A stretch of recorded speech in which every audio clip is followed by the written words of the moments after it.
the veranda. Dito, nagkakaroon ng mga discussion group meetings, ng mga iba't ibang festivals. Like yung Thailand, nagkaroon sila ng Loy Krathong dito, making and all. Tapos kahapon, nagkaroon kami ng trade fair, sobrang saya kasi nag-exchange kami ng mga damit, nakuha na ng pins. Sobrang gulo talaga.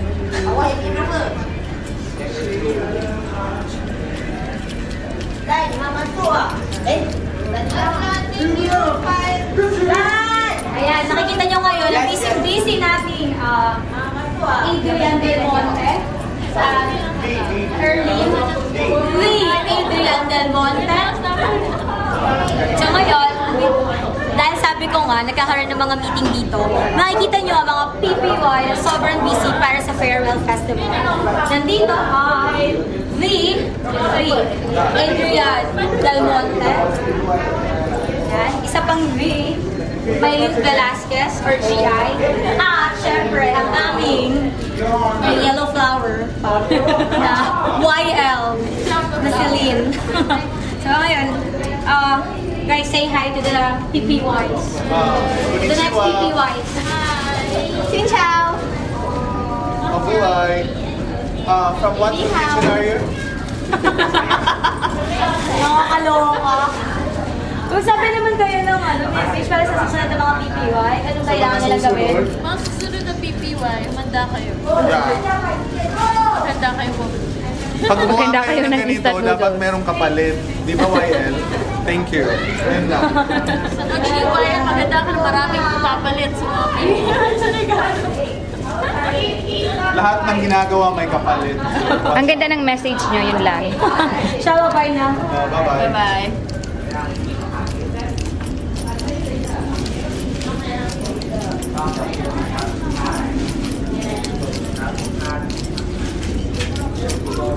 Mamaya tayo pumunta sa vending machine.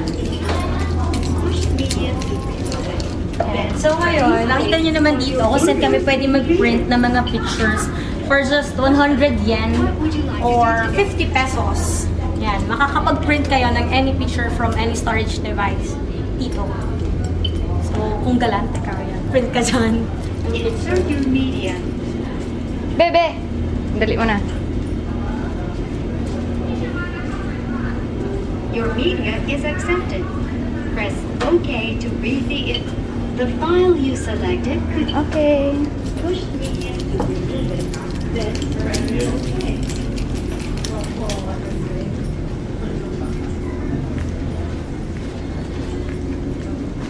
Yan, kagaya ng ganito. Siyempre, hindi namin yan pwedeng pasukayan kasi for crew only. Pag nahuli kami dyan, patay. And welcome to the Emerald Lounge. Ayan. Isa to sa mga pinaka-paboritong spots ng mga PY. Kasi dito, pwedeng tumambay, pwedeng kumain, at syempre pwedeng uminom ng kahit anong drinks. Whether alcoholic or non-alcoholic. Ay, kagabi, nagkaroon ng Christmas party ang VPYs at PPYs dito. At syempre, tinumog siya kasi maraming gustong makiselebrate sa PPYs at VPYs ng Christmas.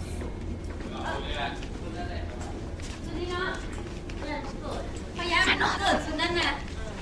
Manot, magsimpan mo na. Be. Pwede? Manot! Turn back! Turn! Pinoy! So ngayon, si Manot LPY.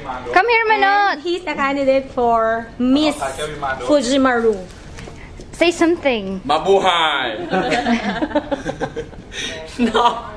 Enough! Crap! Say something to the next PPYs. Okay, I'm LPY. I'm so hard to wear this. But I have to do it for fun and my content. Which one is better? Okay.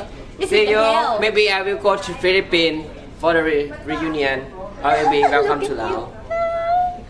Look at me. Good luck, Manot.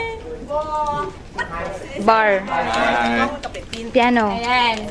Ngayon, puntahan natin ang napaka-special na at paborito ni Kuya PJ na grand piano. Yan. So, every Sunday, nagkakaroon ng Sunday service ang PPYs dito, together with other Christians, para naman, kahit nasa ship kami, makapag-reflect at makapagdasal para sa isang safe journey. And, syempre, bilang lounge nga to, sabi ko, pwede magkaroon ng alcohol or non-alcoholic drinks dito sa loob. Pwede uminom yung mga PYs. And kung wala ka naman sarili mong drinks na dala, pwede kang bumili dito sa ating bar. Nasarado ngayon kasi tuwing gabi lang siya nagbubukas. At hindi pa rin mawawala ang sisig bag kahit saan.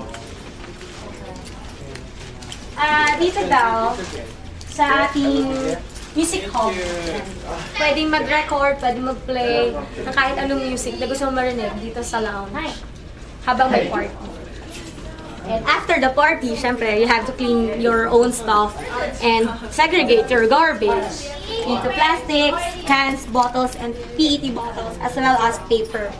Kasi, isa sa core na Japanese value ay ang segregation of waste dahil environment friendly nga ang kanilang bansa.